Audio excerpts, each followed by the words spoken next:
Hello friends, welcome to our channel. हमारा channel का नाम है ग्रामीण डाक सेवक और यहाँ पे आपको मिलती है जीडीएस और गवर्नमेंट जॉब से रिलेटेड हर एक न्यूज़। ठीक है दोस्तों, आज जो हम बात करने वाले हैं वो काफ़ी इम्पोर्टेंट है। काफ़ी इम्पोर्टेंट वीडियो मैं बनाने जा रहा हूँ क्योंकि आप जिस डिपार्टमेंट में अभी एंटर करने वाले हैं या फिर ऑलरेडी अगर आप एम्प्लॉय है तो आपको जानना ज़रूरी है कि आपके जो रूल्स एंड रेगुलेशन हैं वो कहाँ से आते हैं दोस्तों। वो कौन से सेट ऑफ रूल है आपको मानने पड़ते हैं। आप क्यों कॉन्ट्रेक्चुअल है या क्यों परमानेंट है या आपकी पेंशन क्यों नहीं आती है, वो सब आज मैं आपको बताऊंगा। लेकिन दोस्तों, डिफरेंस क्या है एक सिविल सर्वेंट में और एक जीडीएस में? ये जो कॉमन कन्फ्यूजन है आपके बीच में था, क्यों सैलरी इतनी कम है, क्या ये परमानेंट है कि नहीं, ये कॉमन कन्फ्यूजन आप सबके बीच में, तो ये आज मैं दूर करूँगा। तो दोस्तों, इसके लिए मैं यूज़ रेफरेंस लूँगा जीडीएस कंडक्ट रूल 2011 का। ठीक है दोस्तों, ये बहुत ही इंपॉर्टेंट रूल है। ये आज से पहले मैंने आपको वीडियो में एक बार भी इसके बारे में नहीं जिक्र किया था। आज मैं आपको बताऊंगा कि जो जीडीएस का वजूद है, जो डिपार्टमेंट में वो हैसियत रखते हैं, वो सब है जीडीएस कंडक्ट रूल के वजह से। वो टाइम टाइम पे अमेंडमेंट होता रहता है और लास्ट अमेंडमेंट हुआ था 2011 में। तो 2011 में क्या क्या था वो सब मैं बताऊंगा। ठीक है दोस्तों।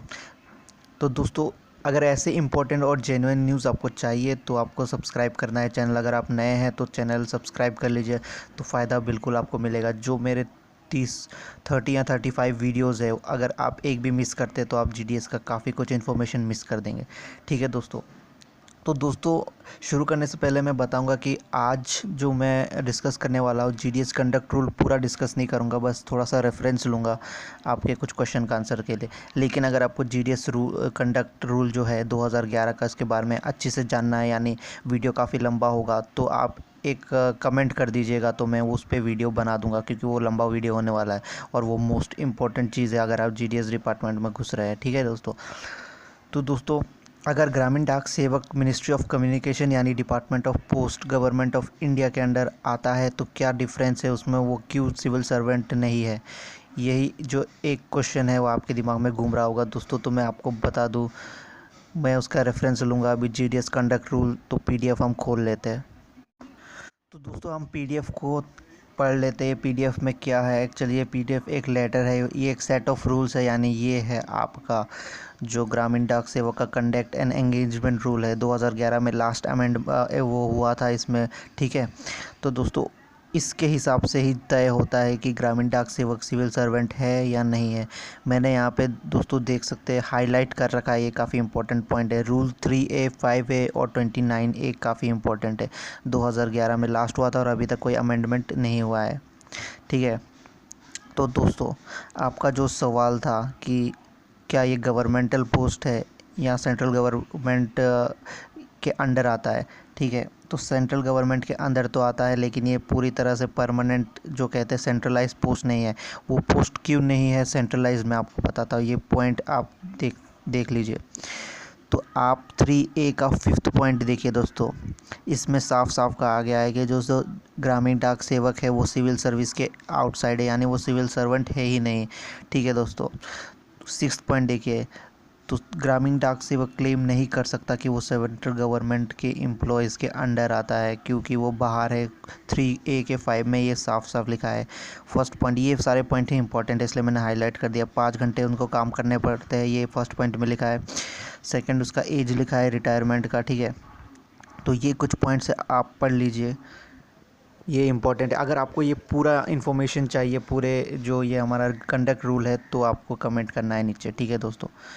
तो फिर दोस्तों, इधर पेंशन की बात आती है कि पेंशन क्यों नहीं होता है। तो इधर लिखा हुआ है कि द सेवक shall not be entitled to any pension, however they shall be entitled ex gratia gratuity. ये जो मैंने कहा, ये कमलेश चंद्र के रिपोर्ट में, तो पेंशन भी नहीं मिलना है इनको। अगर पेंशन चाहिए तो कुछ अलाउंस है या फिर कुछ स्कीम्स हैं, उनको पहले कुछ महीने में उनके थोड़े तनख्वाह से पैसा कटेगा, बाद में वो पेंशन के तौर पे मिल जाएगा। तो ये कुछ इंपॉर्टेंट पॉइंट है दोस्तों। तो आपका जो क्वेश्चन है उसके जवाब मैं दे देता हूँ। पहला क्वेश्चन, क्या ये परमानेंट पोस्ट है? ये एक परमानेंट पोस्ट नहीं है, ये एक एक्स्ट्रा डिपार्टमेंटल पोस्ट है। परमानेंट उस हिसाब से है कि आपको 65 ईयर तक कोई नौकरी से नहीं निकाल सकता। हाँ, निकाल सकता है अगर कंडक्शन, ये जो कंडक्ट रूल है, कंडक्शन रूल में अगर कोई चेंज आता है तो निकाल सकता है। फ़िलहाल ऐसा कुछ होता नहीं है, चेंज नहीं होता है, तो आप 65 ईयर्स तक काम कर सकते हैं, लेकिन आपकी सैलरी मिलेगी आपको एक्स्ट्रा डिपार्टमेंटल के हिसाब से। यानी आप डिपार्टमेंटल लोगों के साथ, यानी सिविल सर्वेंट्स के साथ कंपेयर अपना सैलरी नहीं कर सकते। दूसरा पॉइंट, क्या पेंशन मिलेगी? पेंशन आपको मिलेगी, लेकिन इसके लिए महीने में आपके जो अकाउंट है वहाँ से पैसे काटे जाएंगे। बहुत सारी स्कीम है, नेशनल पेंशन स्कीम है वगैरह। ठीक है दोस्तों, तो दोस्तों ये कुछ सवाल थे आपके कि ये परमानेंट है या कॉन्ट्रेक्चुअल। तो आप इसको कॉन्ट्रेक्चुअल भी नहीं कह सकते, परमानेंट भी नहीं कह सकते, इसको कहते हैं एक्स्ट्रा डिपार्टमेंटल, यानी एक एजेंट की तरह काम करना होता है।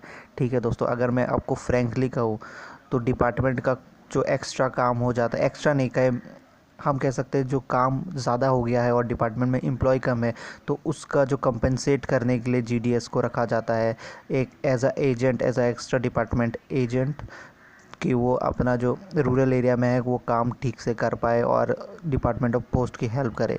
इस हिसाब से उनको तनख्वाह मिलती है।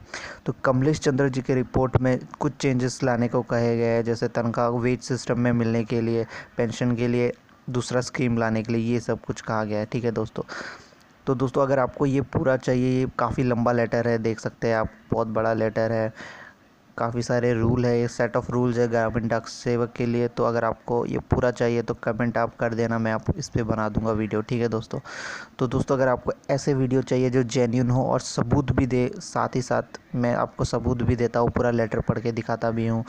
तो अगर आपको ऐसा और इन्फॉर्मेशन चाहिए तो सब्सक्राइब करो। और ये जो खबर है कि परमानेंट है या कॉन्ट्रेक्चुअल, ये वाला वीडियो आप बिल्कुल शेयर कर सकते हैं अपने फ्रेंड्स के साथ, क्योंकि अगर उनको ज़रा भी गलत फहमी है कि 25,000 मिल जाएंगे, क्योंकि बहुत सारे वेबसाइट में ऐसा है ना दोस्तों, काफ़ी सारे वेबसाइट में ऐसा लिखा हुआ था कि 25,000 मिलेगा और ये गवर्नमेंटल जॉब है, प्योरली गवर्नमेंटल है, पर ऐसा नहीं है। तो मैंने आपको सच बता दिया है। लेकिन आप, क्या ये जॉब बुरी है? बिल्कुल भी बुरी नहीं है। ये आपको एक मौका देगी कि आप सेंट्रल गवर्नमेंट में आए, प्रमोशन ले और काफ़ी ऊपर तक जाए। ठीक है दोस्तों, ये एक रास्ता बन जाएगा आपके लिए कि आप गवर्नमेंट जॉब में आए। ठीक है दोस्तों, पर अगर आपको ये मिलता है तो बिल्कुल भी छोड़ना नहीं, आपको ये जॉब पकड़ के रखना है, अच्छी से करना है। 1 साल बाद ही आपको प्रमोशन मिल सकता है, आप पढ़ेंगे तो। ठीक है दोस्तों, अगर आपको ऐसी इन्फॉर्मेशन चाहिए तो सब्सक्राइब कर ले चैनल। बिल्कुल बहुत जल्द मैं आगे शुरू करने वाला हूँ प्रमोशन का, जो हम प्रिपरेशन होगा प्रमोशन के लिए, जो प्रिपरेशन है, मैं सिलेबस वगैरह आपको बताने वाला हूँ, काफ़ी जल्दी शुरू होने वाले। ठीक है दोस्तों, थैंक यू।